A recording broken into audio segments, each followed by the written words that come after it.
我叫杨望荣，是毛乌素沙漠亚谢人。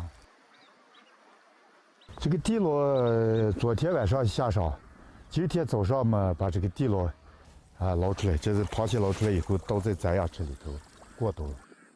تقع حقول الأرز لسرطان البحر الخاصة بيانغ وانغ رونغ على الحافة الجنوبية من صحراء ماوس، ولم يكن وانغ ليتخيل أبدا أنه سيحظى بمشهد كهذا، مشهد الحصاد الوفير في كل موسم حصاد خريفي. 过去这个沙漠里头，这个沙子大，种田养蟹都是不能养的。现在挺好，环境挺好了，山变绿了，水变清了，我们这个地也就能种这个水稻养蟹了。